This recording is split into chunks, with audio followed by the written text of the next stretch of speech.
Hi all, welcome back to 5 English learning tips series. ತುಂಬ ಜನ ಕೇಳ್ತಾ ಇರ್ತೀರಾ, ನಮಗೆ ಕಾಮೆಂಟ್ ಮಾಡಿರ್ತೀರಾ, ಹೇಗೆ ಇಂಗ್ಲೀಷ್ನ ಬೇಸಿಕ್ಕಿಂದ ಕಲಿಬೇಕು, ಅಂದರೆ ನನಗೆ ಸ್ವಲ್ಪನೂ ಇಂಗ್ಲೀಷ್ ಮಾತಾಡೋಕ್ಕೆ ಬರಲ್ಲ, ನಾನು ಹೇಗೆ ಶುರು ಮಾಡಬೇಕು ಅಥವಾ ಎಲ್ಲಿಂದ ಕಲಿಬೇಕು, ನಾನು ಏನು ಮಾಡಿದ್ರೆ ನಮ್ಮ ಬೇಸಿಕ್ಕಿಂದ ಕಲಿಯೋಕ್ಕೆ ಸಾಧ್ಯ ಅಂತ ಕೇಳ್ತಾ ಇರ್ತೀರಾ ಅಲ್ವಾ. ಸೊ ಅದನ್ನು ಇವತ್ತು ನಾನು ನಿಮಗೆ ಈ ವಿಡಿಯೋದಲ್ಲಿ ಹೇಳ್ಕೊಡ್ತೀನಿ. Let's begin. First tip is learn common phrases. ಅಂದರೆ ನಾವು ಎವ್ರಿ ಡೇ ಮಾತಾಡಬೇಕಾದ್ರೆ ಮನೇಲಾಗಿರ್ಬೋದು, ಆಫೀಸಲ್ಲಿ, ಕಾಲೇಜಲ್ಲಿ ನಾವೇನು ಹೇಳ್ತಾ ಇರ್ತೀವಿ ಅಂದರೆ ಗುಡ್ ಮಾರ್ನಿಂಗ್, ಗುಡ್ ಆಫ್ಟರ್ನೂನ್ ಅಂತ ಗ್ರೀಟಿಂಗ್ಸ್ನ ಹೇಳ್ತೀವಲ್ವಾ. ಈ ರೀತಿ ಬೇಸಿಕ್ಕಾಗಿ ಇಂಗ್ಲೀಷನ್ನು ಹೇಗೆ ಯೂಸ್ ಮಾಡ್ಬೋದು, ಅಲ್ಲಿ ನಾವು ಇಂಗ್ಲೀಷನ್ನು ಕಲಿಬೋದು. ನೆಕ್ಸ್ಟ್, ನಾವು ಯಾರ ಹತ್ರನಾದರೂ ನಮ್ಮ ಬಗ್ಗೆ ನಾವು ಇಂಟ್ರೊಡ್ಯೂಸ್ ಮಾಡ್ಕೋತಾ ಇದ್ದೀವಿ ಅಂದಾಗ ಅಲ್ಲಿ ಕೂಡ ನೀವು ಇಂಗ್ಲೀಷನ್ನು ಕಲಿಬೋದು. ನೆಕ್ಸ್ಟ್, ನೀವು ಎಲ್ಲಾದರೂ ಹೋಗ್ತಾ ಇರ್ತೀರಾ, ಆವಾಗ ನೀವು ಡೈರೆಕ್ಷನ್ ಕೇಳಬೇಕಾದ್ರೆ ಶಾಪ್ ಎಲ್ಲಿದೆ, ಈ ಟೆಂಪಲ್ ಎಲ್ಲಿದೆ ಅಂತ ಕೇಳಬೇಕಾದ್ರೆ ಆಗ ನೀವು ಇಂಗ್ಲೀಷನ್ನು ಯೂಸ್ ಮಾಡ್ಬೋದು. ಈ ರೀತಿ ಬೇಸಿಕ್ಕಾಗಿ ದಿನ ನೀವು ಮಾತಾಡೋ ಮಾತುಗಳಲ್ಲೇ ಅಥವಾ ನೀವು ಬಳಸುವಂತಹ ಪದಗಳಿಗೆ ಇಂಗ್ಲೀಷಲ್ಲಿ ಏನಂತಾರೆ ಅಂತ ಕಲಿತೀವಲ್ಲ, ಅಲ್ಲಿಂದ ನಾವು ಆ್ಯಕ್ಚುಲಿ ಶುರು ಮಾಡಿದ್ರೆ ಮುಂದೆ ನಾವು ಕಲಿಯೋದಕ್ಕೆ ಬೇಸಿಕ್ ತುಂಬ ಚೆನ್ನಾಗಿರುತ್ತೆ. ಆ ರೀತಿ ನಾವು ಕಲಿಬೋದು. Second tip is listen to simple dialogues. ಅಂದರೆ ನಾವು ಯಾವುದೇ ಒಂದು ವಿಷಯವನ್ನು ಕಲಿಬೇಕು ಅಥವಾ ಅದ್ರ ಬಗ್ಗೆ ತಿಳ್ಕೊಬೇಕು ಅಂದಾಗ ಫಸ್ಟ್ ಅದ್ರ ಬಗ್ಗೆ ತುಂಬ ನೀಟಾಗಿ ಕೇಳಿಸ್ಕೋಬೇಕು. ಅದನ್ನು ನೀಟಾಗಿ ನಾವು ಕೇಳಿಸ್ಕೊಂಡ್ರೆ ಮಾತ್ರ ಅದನ್ನು ಕಲಿಬೋದು ಅಂತ ಹೇಳ್ತಾರೆ. ಅದು ನಿಜ. ಯಾಕಂದರೆ ನಾವೀಗ ಹೇಳ್ತಾ ಇರ್ತೀವಿ ಇಂಗ್ಲೀಷ್ ಮೂವೀಸ್ನ ನೋಡಿ, ಇಂಗ್ಲೀಷ್ ವೆಬ್ ಸೀರೀಸ್ ನೋಡಿ, ಈ ಸೀರೀಸ್ ನೋಡಿದ್ರೆ ನಿಮ್ಗೆ ತುಂಬ ಚೆನ್ನಾಗಿ ಇಂಗ್ಲೀಷ್ ಬರುತ್ತೆ ಅಂತ ಹೇಳ್ತೀವಿ. ಆದರೆ ಆಲ್ ಆಫ್ ಅ ಸಡನ್ ನಾವು ಮೂವೀಸ್ ನೋಡೋಕ್ಕೆ ಹೋದರೆ ಅದರಲ್ಲಿ ತುಂಬ ಕಾಂಪ್ಲಿಕೇಟೆಡ್ ಆದಂಥ ಡೈಲಾಗ್ಸ್ ಇರುತ್ತೆ, ಪದಗಳ ಬಳಕೆ ಆಗಿರುತ್ತೆ, ಅದು ನಮ್ಗೆ ಅರ್ಥ ಆಗಲ್ಲ. ಸೊ ಬೇಸಿಕಾಗಿ ನಾವು ಏನು ಮಾಡಬೇಕು ಅಂದರೆ ಕಾರ್ಟೂನ್ಸೇ ಆಗಿರ್ಬೋದು, ಅದನ್ನ ಆಲ್ಮೋಸ್ಟ್ ಎಲ್ಲರೂ ನೋಡ್ತಾರೆ. ಸೊ ಅದರಲ್ಲಿ ಬರುವಂಥ ಬೇಸಿಕ್ ಇಂಗ್ಲೀಷನ್ನು ನಾವು ಅರ್ಥ ಮಾಡ್ಕೊಳ್ಳೋಕೆ ಟ್ರೈ ಮಾಡಬೇಕು, ಕೇಳಿಸ್ಕೋಬೇಕು ನೀಟಾಗಿ. ನೆಕ್ಸ್ಟ್, ಇವಾಗ ಯೂಟ್ಯೂಬ್ ಎಲ್ಲರೂ ಯೂಸ್ ಮಾಡ್ತಾರೆ, ಯಾರು ಯೂಟ್ಯೂಬ್ ಯೂಸ್ ಮಾಡಲ್ಲ, ಎಲ್ಲರೂ ಮಾಡ್ತಾರೆ. ಅದರಲ್ಲೇ ಇಂಗ್ಲೀಷ್ ವೀಡಿಯೋಸನ್ನು ನಾವು ನೋಡಬೇಕು. ಇವಾಗ ನನ್ನ ಕೇಳಿದ್ರೆ ನಾನು ಅನಿಮಲ್ ಪ್ಲಾನೆಟ್ ವೀಡಿಯೋಸ್, ಅನಿಮಲ್ ಬಗ್ಗೆ ಇರುವಂಥ ವೀಡಿಯೋಸ್ನ ಜಾಸ್ತಿ ನೋಡ್ತೀನಿ. ಸೊ ಅದರಲ್ಲಿ ಬೇಸಿಕ್ ಇಂಗ್ಲೀಷ್ ಅಂದರೆ ಕಷ್ಟ ಇರಲ್ಲ, ಸೆಂಟೆನ್ಸ್ ಫಾರ್ಮೇಷನ್ ಅನ್ನೋದು.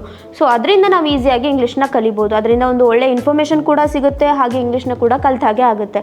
ನಾನು ಹೀಗೆ ತಿಳ್ಕೊಳ್ಳೋದು. ಸೊ ಇದೇ ರೀತಿ ನೀವು ಕೂಡ ಸರಿಯಾಗಿ ಕೇಳಿಸ್ಕೊಳ್ಳೋದ್ರ ಮುಖಾಂತರ ಇಂಗ್ಲೀಷನ್ನು ಕಲಿಬೋದು. Third tip is read books. ಸ್ಟಾರ್ಟಿಂಗಲ್ಲಿ ನಾನು ಹೇಳಿದೆ ಲರ್ನ್ ಕಾಮನ್ ಫ್ರೇಸಸ್ ಅಂತ ಹೇಳಿದೆ. ಕಾಮನ್ ಫ್ರೇಸಸ್ನ ಮುಖಾಂತರ ನೀವು ಕಲಿಬೋದು ಅಂತ ಹೇಳಿದೆ. ನೆಕ್ಸ್ಟ್, ಸಿಂಪಲ್ ಡೈಲಾಗ್ಸ್ ಮುಖಾಂತರ ಕಲಿಬೋದು ಅಂತ ಹೇಳಿದೆ. ಇವಾಗ ನಾನು ಹೇಳೋದು ರೀಡ್ ಬುಕ್ಸ್. ಅಂದರೆ ನೀವು ಯಾವುದೇ ಒಂದು ಬುಕ್ಕನ್ನು, ಇಂಗ್ಲೀಷ್ ಬುಕ್ಕನ್ನು ಓದಬೇಕು ಅಂದರೆ ಅದು ನಾವೆಲ್ಲೇ ಆಗಿರಬೇಕು ಅಥವಾ ಕಾಂಪ್ಲಿಕೇಟೆಡ್ ಆಗಿರುವಂತಹ ಬುಕ್ಕೇ ಆಗಿರಬೇಕು ಅಂತ ಏನಿಲ್ಲ. ನೀವು ಕಾಮನ್, ಇವಾಗ ಸ್ಕೂಲ್ ಮಕ್ಕಳು ನಿಮ್ಮ ಮನೇಲಿದ್ದರೆ ಅವರ ಟೆಕ್ಸ್ಟ್ ಬುಕ್ಕನ್ನೇ ತೆಗೆದು ಓದ್ಬೋದು. ಅಥವಾ ಈಗ ಕಾಮಿಕ್ ಬುಕ್ಸ್ ಎಲ್ಲ ಬರುತ್ತೆ, ಅದನ್ನು ಓದ್ಬೋದು. ಮತ್ತು ಈ ಫಿಲ್ಮ್ ಮ್ಯಾಗ್ಝಿನ್ಸ್ ಎಲ್ಲ ಬರುತ್ತೆ ಅಲ್ವಾ, ಅದರಿಂದ ನಿಮಗೆ ಇಂಟ್ರೆಸ್ಟಿಂಗ್ ಅಂತ ಕೂಡ ಅನಿಸುತ್ತೆ. ಹಾಗೆ ಅದ್ರ ಜೊತೆಗೆ ನೀವು ಓದೋಕ್ಕೆ ಕೂಡ ಕಲಿತೀರಾ. ಅದರ ಟಾಪಿಕ್ ನಿಮಗೆ ಇಂಟ್ರೆಸ್ಟಿಂಗ್ ಅನಿಸಿದ್ರು ನಿಮಗೆ ಗೊತ್ತಿಲ್ಲದಂಗೆ ನೀವು ಇಂಗ್ಲೀಷ್ನ ಕಲಿಯೋದಕ್ಕೆ ಶುರು ಮಾಡ್ತೀರಾ. ಅದು ನಿಮಗೆ ಅಷ್ಟೊಂದು ಹಿಡಿದಿಟ್ಕೊಳ್ಳುತ್ತೆ ಅಂತ. ಸೊ ಈ ರೀತಿ ಕೂಡ ಓದೋದ್ರ ಮುಖಾಂತರ ಕೂಡ ನೀವು ಇಂಗ್ಲೀಷನ್ನು ಕಲಿಬೋದು. Fourth tip is practice speaking Elon. ಅಂದರೆ ನೀವು ಮಾತಾಡೋದ್ರಿಂದ ನೀವು ಎಷ್ಟೇ ಕಲಿತ್ರು, ಓದಿದ್ರು, ಕೇಳಿಸ್ಕೊಂಡ್ರು, ನೀವು ಯಾವಾಗ ಅದನ್ನು ಮಾತಾಡ್ತೀರಾ ಆವಾಗಷ್ಟೇ ನಿಮಗೆ ಪ್ರಾಕ್ಟೀಸ್ ಆಗೋಕ್ಕೆ ಶುರುವಾಗೋದು. ಅಂದರೆ ನೀವು ಒಬ್ಬರ ಹತ್ರ ನಾವು ಹೇಳ್ತೀವಿ, ನೀವು ಯಾರ ಹತ್ರನಾದರೂ ಮಾತಾಡಿ, ನಿಮ್ಮ ಫ್ರೆಂಡ್ಸ್ ಜೊತೆ ಮಾತಾಡಿ, ಫ್ಯಾಮಿಲಿ ಜೊತೆ ಮಾತಾಡಿ ಅಂತೆಲ್ಲ ಹೇಳ್ತೀವಿ. ಬಟ್ ಆದ್ರೂ ನಿಮಗೆ ಒಂದು ಕಾನ್ಫಿಡೆನ್ಸ್ ಇರೋದಿಲ್ಲ, ಒಂದು ಹಿಂಜರಿಕೆ ಇರುತ್ತೆ, ಹೆಸಿಟೇಷನ್ ಇರುತ್ತೆ ಅಲ್ವಾ, ತಪ್ಪಾದರೆ ಏನು ಮಾಡೋದು ಅಂತ. ಸೊ ಅದಕ್ಕಿಂತ ಮುಂಚೆ ನೀವೇನು ಮಾಡಬೇಕು ಅಂದರೆ ಒಂದು ಮಿರರ್ ಮುಂದೆ ನಿಂತ್ಕೊಂಡು ನೀವೇ ಮಾತಾಡಿಕೊಂಡು ಪ್ರಾಕ್ಟೀಸ್ ಮಾಡಬೇಕು. ಸೊ ಅದರಿಂದ ನಿಮಗೊಂದು ಕಾನ್ಫಿಡೆನ್ಸ್ ಬರುತ್ತೆ. ಅಥವಾ ನೀವು ಹೀಗೆ ಕೂಡ ಮಾಡ್ಬೋದು, ವಾಟ್ಸಪ್ಪಲ್ಲಿ ವಾಯ್ಸ್ ರೆಕಾರ್ಡ್ ಮಾಡಿಬಿಟ್ಟು ಅದನ್ನು ಪುನಃ ನೀವು ಕೇಳೋದ್ರಿಂದ ನಿಮ್ಮ ಫ್ಲೂಯೆನ್ಸಿ ಯಾವ ಲೆವೆಲಿಗಿದೆ, ಎಷ್ಟರ ಮಟ್ಟಿಗೆ ಕರೆಕ್ಟಾಗಿದೆ ಅಂತ ಕೂಡ ನೀವು ಚೆಕ್ ಮಾಡ್ಕೋಬೋದು. ಈ ರೀತಿಯಾಗಿ ನೀವು ಇಂಗ್ಲೀಷನ್ನು ಮಾತಾಡೋ ಕೂಡ ಪ್ರಾಕ್ಟೀಸ್ ಮಾಡ್ಬೋದು. Fifth and the last tip is have a personal trainer. ಅಂದರೆ ಯಾವುದಾದ್ರೂ ಒಂದು ವಿಷಯವನ್ನು ನಾವು ಕಲಿಬೇಕು ಅಂದರೆ ಒಬ್ಬ ಒಳ್ಳೆಯ ಮಾರ್ಗದರ್ಶಕರ ಅವಶ್ಯಕತೆ ನಮಗಿರುತ್ತೆ. ಅದೇ ರೀತಿ ಇಂಗ್ಲೀಷನ್ನು ಕಲಿಬೇಕಾದ್ರೂ ಕೂಡ ಒಬ್ಬ ಟ್ರೈನರ್ನ ಅವಶ್ಯಕತೆ ಇರುತ್ತೆ.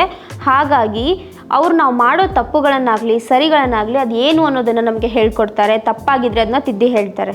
ನಮ್ಮ ಇಂಗ್ಲೀಷ್ ಪಾರ್ಟ್ನರಲ್ಲಿ ನಿಮಗೆ ಪರ್ಸ್ನಲ್ ಟ್ರೈನರ್ನ ನಾವು ಪ್ರೊವೈಡ್ ಮಾಡ್ತೀವಿ. ಅವ್ರು ನಿಮಗೆ ಹೋಮ್ವರ್ಕ್ ಕೊಡೋ ಮುಖಾಂತರ ಆಗಿರ್ಬೋದು, ಎಕ್ಸಸೈಸ್ನ ಕೊಡ್ತಾರೆ, ಗೇಮ್ಸ್ನ ಆಡಿಸ್ತಾರೆ.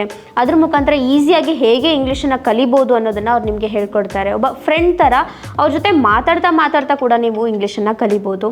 ಹೀಗೆ ನೀವು ತುಂಬ ಈಸಿಯಾಗಿ ಇಂಗ್ಲೀಷನ್ನು ಕಲಿಬೋದು ಅಂತ ಅಂದರೆ ಅದು ನಮ್ಮ ಇಂಗ್ಲೀಷ್ ಪಾರ್ಟ್ನರಲ್ಲಿ ಮಾತ್ರ.